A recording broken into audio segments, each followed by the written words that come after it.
Morning, children.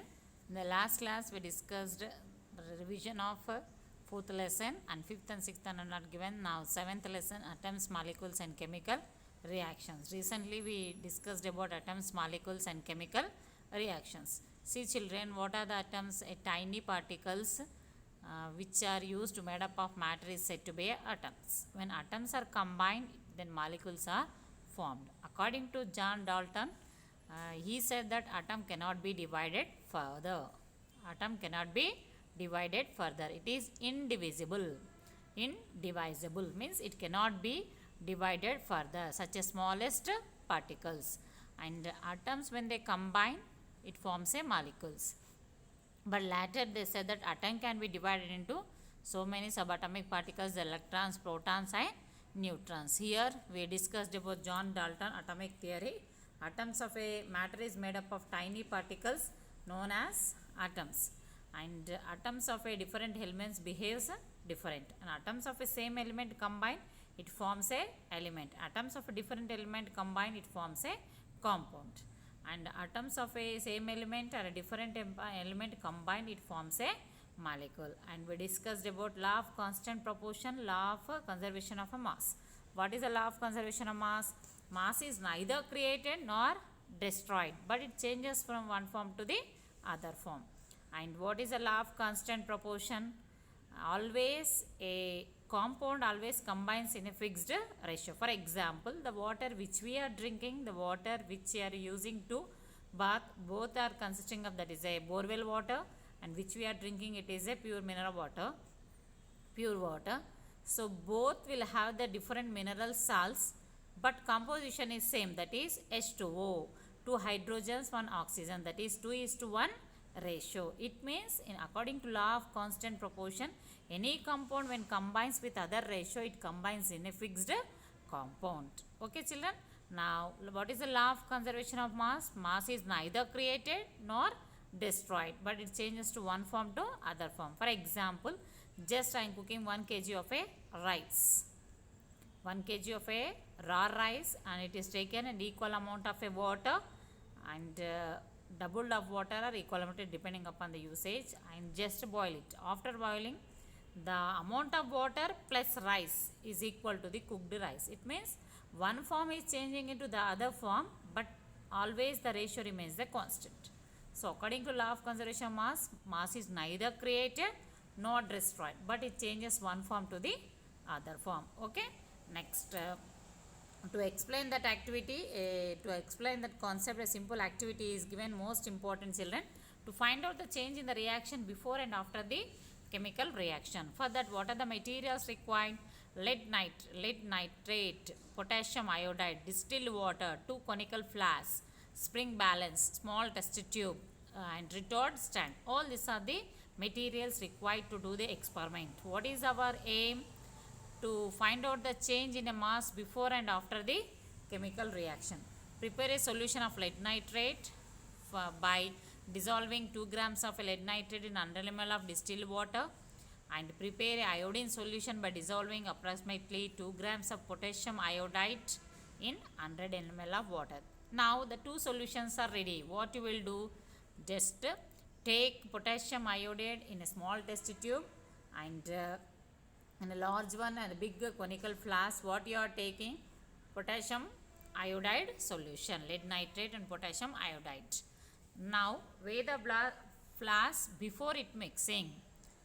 After weighing, just you shake it, stir it, so that both the test tubes, both the solutions combine, or it mix with each other. When it combines and mixed with each other, a new compound is formed. At that time, again you weight. This shows that the weight before the reaction is equal to the weight after the reaction. Now, weight before the reaction is equals to after the reaction is nothing but matter is neither created nor destroyed, but it changes to one form to the other form. So, with this simple activity, they proved that matter is neither created nor destroyed, but it changes into one form to the other form. And think and discuss questions. Do you get the same result if the conical flask is not closed? No. Why? Because if a conical flask is not closed, the gas which is evolved, it escapes in the atmosphere. That's why we may get a little bit change or differ in the readings. Okay, now comes to the next questions. What he asked about the Dalton theory. Matter consists of indivisible particles called atoms. Matter is made up of tiny particles known as atoms, and atoms are indivisible. Atoms are neither created nor destroyed, but it changes one form to the other form during a chemical reaction. It changes. Suppose you are burning a coal, it becomes ash powder. To burn the coal, we need air, fire, as well as a coal, kerosene if we need. And the ash powder which we got is changing into one form to other form, but 1 gram of coal is burnt, same 1 gram of ash powder you will get. So matter is neither created nor destroyed, but changes one form to other form. It changes to one form to the other form, but it is not increased in its weight nor decreased in the weight. So next postulate. All the atoms of a same element have identical masses and identical properties. Atoms of different elements will have the different properties. They have the same properties, and different elements will have the different properties. Compounds are formed when atoms of different elements are combined. When atoms of different elements are combined, compounds are formed. When atoms of different elements combine in different whole number ratio, they form different compounds. So atoms and molecules, very often you may have heard that building blocks of all matter. What does it mean? Atoms are the building blocks. They are the tiniest particle. All the tiniest particles combined, it forms a new thing. Which postulate of atom is the result of law of conservation of mass? Maybe the third one. Compounds are formed by atoms of all the atoms of same element behaves. When atoms of different element combines in the whole number ratio, they follow different compounds. Carbon monoxide, carbon dioxide.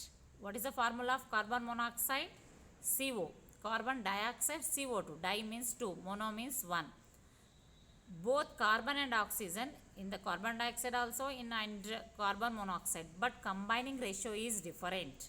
In carbon monoxide 1:1 ratio, and carbon dioxide 1:2 ratio. Okay, when aluminium foil that we use to pack food might have seemed thin to you, but it has atoms in lakhs along with its thickness. The aluminium cover which we will use to pack the food, it has lakhs or millions of atoms, because they are such a small particles. They are such a small particles. The small particles help us to get a big huge one. So if we divide, it will get the smallest particles, and the smallest particles are known as atoms. So no need of much stressing on this. Not only science in our Vedic period also, in Kana Siddhanta, our Rishi sage saint, what they said, that smallest particles are known as Anu and Paramanu. They are known as Anu and Paramanu. Anu and Paramanu are the atoms and molecules in our Kana Siddhanta. It is nothing but in earlier period, before the development of science also, the scientists, our sage, they are very familiar about the Kana Siddhanta, that is Anu and Paramanu. If you get a chance, just now you are familiar with the online, how to use the net. So Kana Siddhanta, just you read that, then you will understand how they named as a Anu and Paramanu. Okay, in a Greek word, what is the meaning of atoms? Is meaning with indivisible. It cannot be divided further. Divisible means it can be divided. Indivisible, it is nothing but it cannot be divided further. And when the atoms, molecules are formed, when atoms combine, molecules are formed. Atoms of same element or a different element can join to form a molecule. If atoms of a different elements combine, then it is known as a compounds. If atoms of a same element are combined, then it is known as elements. Now you got the clear idea about the compounds and elements. What are compounds? When different elements combine, then it forms a compounds. If the same elements combine, it forms a element. For example, H plus H, it gives rise to H2. Here two hydrogens, similar atoms are combined, then it is said to be element. H2 is a element. And water formula, H2O. One is hydrogen, other is oxygen. Different elements are combined, so it is said to be a compound. Water is a compound and H2 is a element. How you are saying H2 is element, ma? Because similar atoms are combined. Similar atoms are combined. And different elements or atoms are combined, it is said to be a molecule or a compound. Okay? Why do we name elements? Because throughout the world, if you use your own language to name the element, it is a difficult when you go out to identify the element. To avoid that confusion throughout the world, they will follow the same naming, that is a why do we name the elements. What is the procedure to do the naming the elements? Always the first letter of English alphabet is taken as a symbol for that element, and if 2-3 elements starts with the same alphabet, for example carbon also starts with C, calcium also starts with C, and carbon, calcium, cesium also starts with a C. So for this, to avoid that confusion, carbon is C, calcium is Ca. First letter always should be written as a capital letter, and second letter is taken as a small case, that is a lower letter, small letters. And most, not only second letter, most prominent letter is also taken, pronounced letter is also taken as a symbol. This is a way of just naming the symbols. Beryllium, boron, both are starts with a B. For boron, B, first letter, English first letter is taken as a symbol for that. And beryllium, second letter, that is Be. First letter should be written as a capital letter and second letter should be written as a small lowercase. Okay. Next, what is a valency? Combining capacity is known as valency. Why they will combine? To get a stability, they will combine. And we discussed 4 types of a reactions, that is a chemical combination, displacement, decomposition, double decomposition, double displacement. What is a combination? If 2 or more elements combine, it is said to be a combination reactions. And what is a decomposition? If a one compound it is splitting into 2 or more, then it is said to be a decomposition. And displacement, one element displaces the other element, such reactions are known as displacement reaction. Place is changed. Double displacement, by mutual understanding they exchange their ions or constituents ions, such reactions are known as a double displacement reactions. And for every reaction, children, you need to learn 2 to 3 examples. Examples are most important in this. And we discussed about corrosion. What is a corrosion? Getting rusted or forms corresponding oxide in presence of moisture and air is said to be a rusting. And to avoid the rusting, we should paint or else galvanizing, alloying, and it is coated electroplating, that is a low reactive metal is always coated with a high reactive metal is always coated with low reactive metal. So these are the some preventive methods how to prevent the corrosion, and how the corrosion is used in our day-to-day life, whether it is useful or not. Rancidity, not only metals corrode some like food particles. Your mother prepares any oily food items for the festivals. If they store for a longer period, you will get a different type of a smell.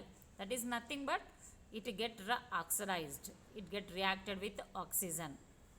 In the case of metals, you can see the change in color. But in the case of a food items, oily food items, what happens? Little bit a bad smell, different smell will get. By seeing the not bad smell, a different smell, that smell, by seeing that smell, you can understand that the rancidity occur. To avoid the rancidity, what they will do? We should pack in a airtight containers or a bags which are filled with a nitrogen. Suppose the chips which you buy outside, if you observe the cover, it will be a bulge. Why? A nitrogen gas is filled, which keeps our food very fresh. Sometimes the provision shop owner, shopkeeper, what he will do? He will give the pack which is a flat chips cover, which is a flat. Don't take such covers. Why? Because complete nitrogen, maybe it has some small hole, through that nitrogen escapes. If nitrogen is escaped, there is a chance to enter the oxygen. Definitely it reacts with the food and it get oxide, rancidity. So children, avoid that. Maybe one more class you will get. There I will discuss about the model paper of your question paper. how we are going to face. So whatever the lessons I gave, I revised just to brush up your knowledge and to recall the concept. I pressed on all the concepts from the lesson. So in the next class, when you will get that last class, Amma, before the exams, I'm going to give the model paper. Model paper means section 1, section 2, section 3, section 4, how will be how many questions, any choice or not, we'll discuss deeply. Till that, prepare well, and whatever the questions I just interesting, you write one time in a class work. Okay children, thank you.